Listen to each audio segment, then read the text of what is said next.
Salam sejahtera, terima kasih kerana bersama dengan saya di Nazilin Unity Channel. Beberapa jam selepas Muhyiddin dibebaskan, ini komen daripada pengamal undang-undang yang ada di Malaysia yang harus anda ikuti dan ketahuinya. Peguam berkata, pembebasan Muhyiddin cetus persoalan bidang kuasa mahkamah dipetik daripada Malaysia kini. Keputusan mahkamah untuk membatalkan 4 pertuduhan salah guna kuasa dan membebaskan sepenuhnya Muhyiddin Yassin pagi kemarin telah menimbulkan persoalan. Sama ada mahkamah diberi kuasa atau tidak untuk membebaskan tertuduh sebelum saksi dipanggil memberi keterangan. Awal hari ini, Mahkamah Tinggi Kuala Lumpur memutuskan 4 pertuduhan salah guna kuasa terhadap Muhyiddin yang dikaitkan dengan program Jana Wibawa adalah cacat dan tidak selaras dengan Kanun Tata Cara Jenayah CPC. Hakim Muhammad Jamil Hussein berkata, pertuduhan itu tidak mendedahkan butiran yang mencukupi mengenai kesalahan yang didakwa mengikut Akta SPRM 2009. Beberapa pengamal undang-undang menyifatkan keputusan mahkamah itu pelik, termasuk peguam Tiara Katrina Fuad. Tiara berhujah, walaupun mahkamah diberi kuasa untuk membatalkan pertuduhan jika ia cacat dan kecacatan itu diputuskan sebelum saksi dipanggil, namun dia tidak pasti jika mahkamah mempunyai kuasa untuk membebaskan tertuduh dalam kes sedemikian.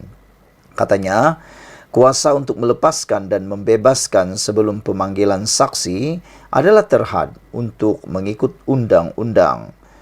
Kepada kes melibatkan Seksyen 254 Kanun Tata Cara Jenayah CPC. Itulah perkaranya. Mahkamah membatalkan pertuduhan dan memerintahkan dia dibebas dan dilepaskan daripada pertuduhan yang telah dibatalkan. Itulah yang saya katakan janggal, katanya kepada Malaysia kini. Tiara juga berkata, belum ada duluan kes untuk menyatakan bahawa mahkamah boleh memberikan sama ada pelepasan tanpa dibebaskan daripada pertuduhan DNNA atau dilepaskan dan dibebaskan daripada pertuduhan DAA.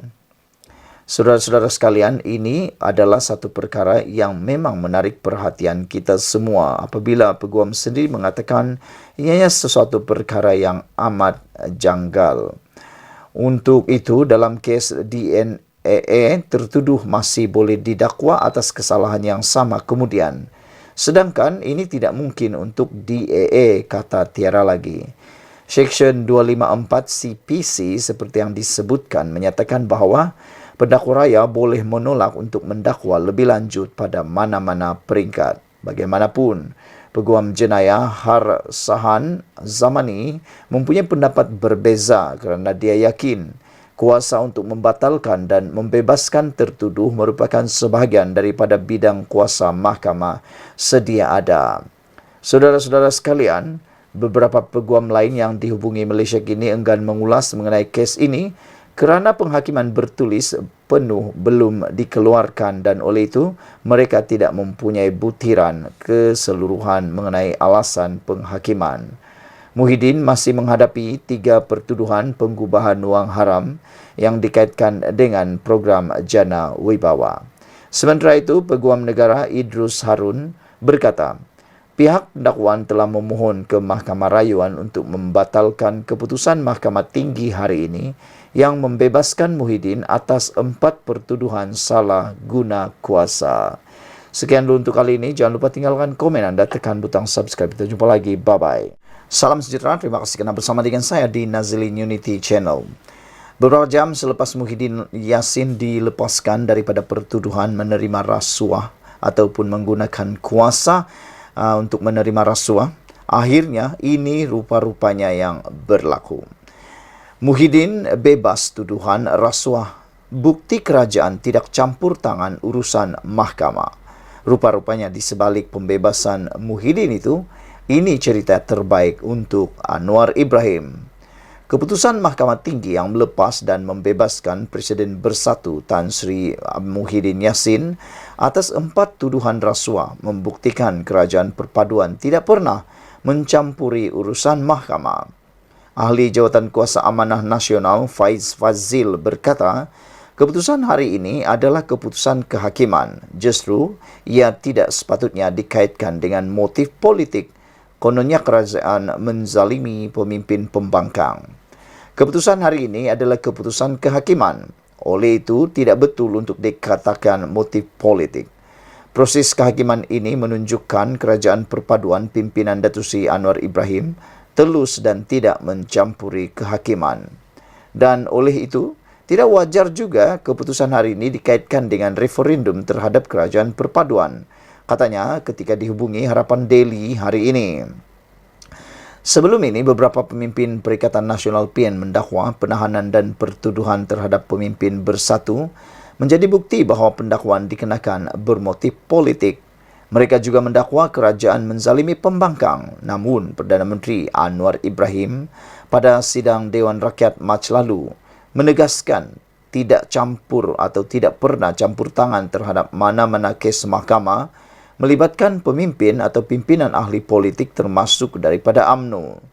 Sementara itu, Faiz berkata, Muhyiddin yang juga ahli Parlimen Pagoh itu bukan dibebaskan kerana tiada bukti yang mencukupi. Sebaliknya, ada butir-butir kesalahan tidak dinyatakan dengan jelas dalam pertuduhan.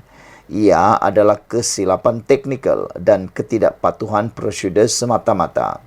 Bagaimanapun katanya, keputusan membebaskan Muhyiddin daripada tuduhan tersebut masih boleh dirayu. Keputusan hari ini kecacatan teknikal prosedur kerana gagal patuhi peruntukan kanun acara jenayah supaya pertuduhan yang mengandungi butir-butir dinyatakan dan bukannya dibebaskan sebab tiada bukti yang mencukupi. Sungguh pun begitu, keputusan hari ini masih boleh dirayu dan sebaiknya kita serah kepada kehakiman untuk menentukan, ujarnya lagi.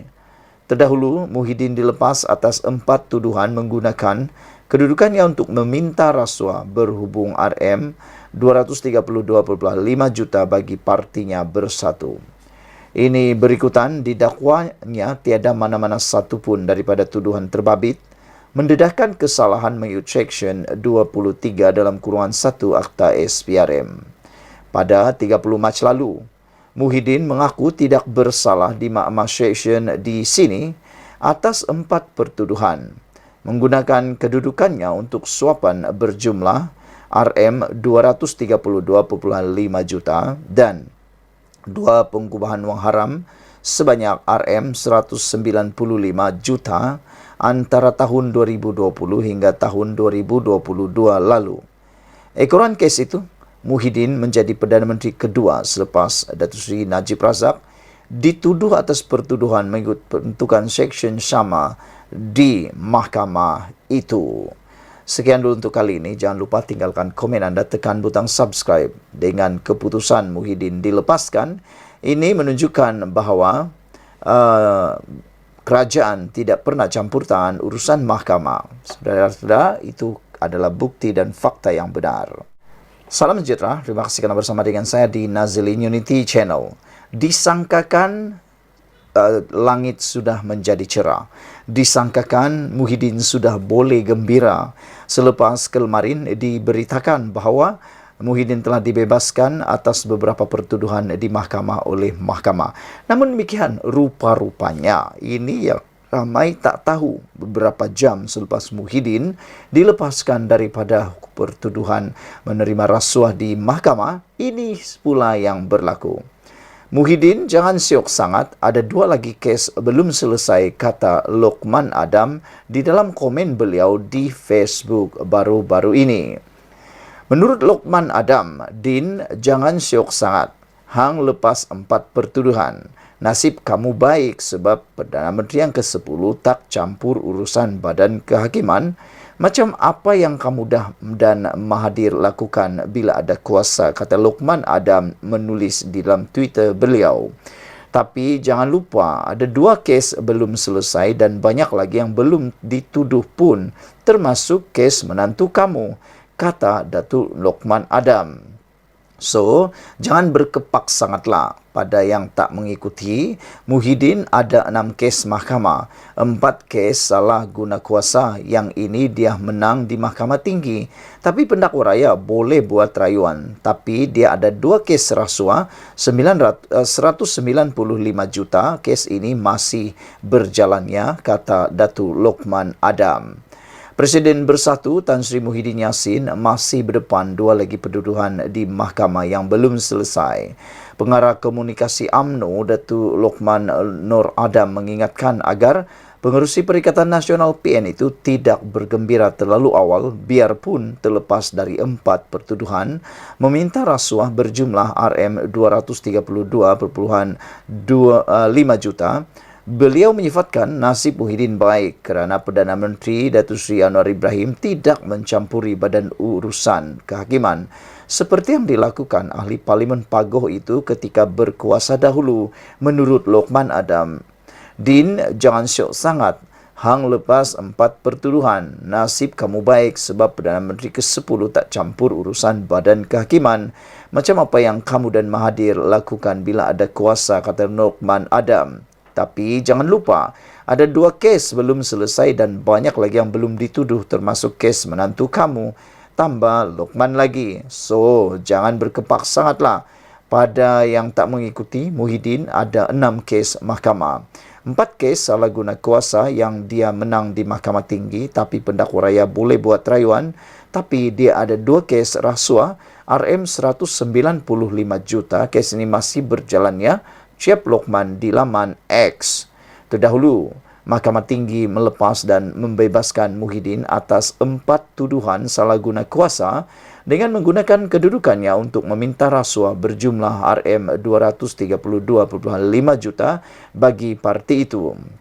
Beliau dituduh melakukan perbuatan itu di Pejabat Perdana Menteri Bangunan Perdana Putrajaya di antara 1 Mac 2020 dan 20 Ogos 2021. Muhyiddin mendakwa 4 tuduhan adalah cacat dan tidak sah di sisi undang-undang kerana bercanggah Seksyen 152 Kanun Acara Jenayah. Ini berikutan didakwanya tiada satu pun daripada tuduhan terbabit mendedahkan kesalahan mengikut Seksyen 23 dalam kurungan 1 Akta SPRM. Muhyiddin, 75 tahun ketika menjadi Perdana Menteri ke-8 didakwa menggunakan kedudukan untuk suapan berjumlah RM232.5 juta daripada 3 syarikat iaitu Bukhari Equity Sdn Berhad, Nipturis Sdn Berhad dan Mahfor Sdn Berhad serta Datuk Azman Yusof bagi Bersatu. Muhyiddin turut berdepan 2 pertuduhan menerima wang hasil aktiviti haram berjumlah RM195 juta daripada Bukhari Equity yang dimasukkan ke dalam akaun CIMB Bank milik Bersatu. Sekian dulu untuk kali ini. Jangan lupa tinggalkan komen anda, tekan butang subscribe. Kita jumpa lagi. Bye-bye. Salam sejahtera, terima kasih kerana bersama dengan saya di Nazilin Unity Channel. Ini satu lagi pendedahan dan juga berita yang menarik selepas PRN selesai. Disangkakan semuanya sudah berjalan dengan baik, semuanya telah berjalan dengan mulus, semuanya telah pun berjalan seperti yang dirancang. Dan Sanusi sudah angkat sumpah sebagai Menteri Besar Kedah. Akhirnya PDRM menyatakan akan panggil Sanusi berhubung pamer kertas undi. Ini gara-gara tindakan Sanusi yang dilihat telah digambar oleh media seakan-akan mempamerkan kertas undi beliau yang telah dipangka. Di Kuala Lumpur, polis akan memanggil Menteri Besar Kedah Muhammad Sanusi Maknor untuk dirakam keterangan kerana mempamerkan kertas undi pada pilihan raya baru-baru ini. Ketua Polis Negara Tan Sri Razarudin Husin berkata, semua pihak perlu memberi peluang kepada polis untuk menyiasat kes ini. Beliau berkata pihaknya akan memanggil Sanusi untuk dirakam percakapan. Siasatan dijalankan mengikut Akta Kesalahan Pilihan Raya 1954. Polis tidak akan menganiayai sesiapa dan kertas siasatan akan diserahkan kepada pejabat peguam negara, katanya pada sidang media selepas majlis serah terima tugas Pengarah Jabatan Siasatan Jenayah JSJ Bukit Aman di sini hari ini. Razarudin berkata bagi membuat pertuduhan ia bukan diputuskan oleh pihaknya tetapi polis akan membuat cadangan kepada peguam negara selepas melihat keterangan. Kita juga takkan hendak memadai tambah keterangan dan terpulang kepada pejabat peguam negara untuk tuduh atau tidak, katanya lagi. Terdahulu, media melaporkan Sanusi didakwa menayangkan kertas undi kepada petugas media yang membuat liputan ketika beliau menunaikan tanggungjawab sebagai pengundi di SIK Kedah. Saudara-saudara sekalian, perkara ini memang mengejutkan kita semua. Apabila anda dengan tindakan Sanusi yang telah pun dikatakan didakwa menayangkan kertas undi tersebut, walaupun Sanusi telah menafikan tindakan itu sebagai tindakan yang sengaja, kerana menurut Sanusi beliau sebenarnya tidak berniat untuk menayangkan kertas tersebut, tetapi terbuka ketika tergesa-gesa ingin memberikan gambar kepada petugas media. Sanusi berkata beliau diperkenal oleh media kerana media yang mengarahkan beliau untuk mengangkat kertas undi itu untuk digambar, tetapi kerana tergesa-gesa, kata Sanusi, maka kertas tersebut terbuka dengan sendirinya dan tidak ada niat untuk Sanusi untuk menayangkan gambar tersebut ataupun menayangkan kertas undi tersebut. Dan menurut Sanusi lagi, beliau kata ada banyak lagi gambar yang telah diambil, tapi kenapa gambar itu juga yang ditularkan, kata Sanusi lagi. Jadi sekarang ini kita tunggu adakah apa-apa keterangan daripada media yang telah mengambil gambar tersebut. Kita menunggu apa jawapan komen daripada media tersebut. Ikuti terus ulasan selepas ini. Selamat petang, salam sejahtera. Terima kasih kerana bersama dengan saya di Nazlin Unity Channel. Ini satu keputusan pendedahan daripada Ketua Polis Negara yang pastinya akan membuatkan Sanusi pening kepala dan Sanusi mungkin akan menyesali perbuatan beliau baru-baru ini. Pada itu, Ketua Polis Negara mengatakan bahawa perbuatan menunjuk kertas undi di pangkah adalah salah. Ketua Polis Negara Tan Sri Razarudin Hussein menegaskan, tindakan menunjukkan kertas undi yang sudah dipangkah kepada umum adalah satu kesalahan mengikut Akta Kesalahan Pilihan Raya 1954. Razarudin berkata, polis akan menjalankan siasatan sekiranya ada pihak tampil membuat laporan polis terhadap kes terbabit. Setakat jam 6 petang kemarin, belum ada mana-mana pihak tampil membuat laporan berhubung perkara itu. Sekiranya ada laporan, kita akan siasat, kata Ketua Polis Negara pada sidang akbar di Bukit Aman pada Sabtu yang lepas. Pada Sabtu yang lalu, media melaporkan Menteri Besar Kedah sementara pada waktu itu, iaitu Datuk Seri Muhammad Sanusi Maknor, didakwa melanggar Akta Kesalahan Pilihan Raya 1954 apabila secara sengaja menayangkan kertas undi kepada petugas media. Perbuatannya mengundang kritikan pengguna media sosial yang berkongsi gambar Muhammad Sanusi mempamerkan kertas undi berkenan ketika gambarnya direkam petugas media sebelum ia dimasukkan ke dalam kotak undi. Pada sidang akbar sama, Razarudin berkata, pihaknya berpuas hati dengan perjalanan pilihan raya negeri PRN yang berlangsung di 6 negeri tersebut. Kita memang sentiasa bersiap siaga. Saya amat berpuas hati dengan penugasan mereka di lapangan, ujar beliau lagi.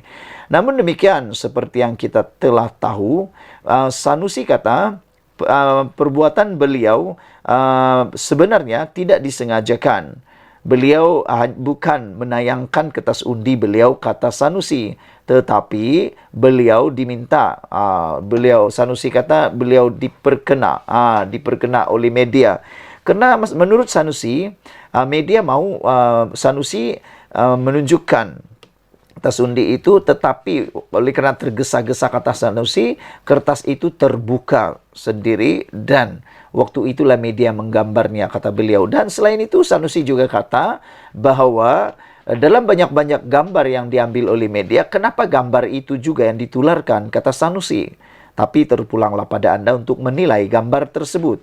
Dalam ruangan ini saya sisipkan kepada anda keadaan gambar sebenar itu, yang mana Sanusi sedang memegang kertas undi yang telah berpangkah tersebut. Adakah pada pendapat anda ada bekas telah dilipat ataukah memang ditiup angin atau sebagainya? Anda lihat betul-betul gambar itu? Apa pendapat kamu? Coba perhatikan betul. Bolehkah ada anginkah atau terbuka secara tidak sengajakah atau sebenarnya apa yang berlaku? Dan Sanusi kata dia dipekena oleh media pula. Kali ini salah angin, salah kelang kabut dan salah media pula. Tak tahulah, saya pun tidak tahu siapa sebenarnya yang salah. Adakah ini akan membuatkan Sanusi akan didakwa pula? Dan ada yang bertanya, kalau betul Sanusi melakukan kesilapan tersebut ataupun didakwa melakukan kesalahan tersebut di bawah kesalahan perkara tersebut, adakah Sanusi akan kehilangan kelayakan sebagai ahli ahli Dewan Undangan Negeri pula? Karena kalau dia bersalah, akta tersebut menyebut kesalahan itu boleh dipenjara sehingga setahun dan denda sehingga RM3.000 atau kedua-duanya sekali. Kita tunggulah nanti adakah orang yang akan melaporkan dan adakah akan ada siasatan lanjut terhadap Sanusi. Ikuti terus ulasan dalam channel ini. Kita jumpa lagi. Bye-bye.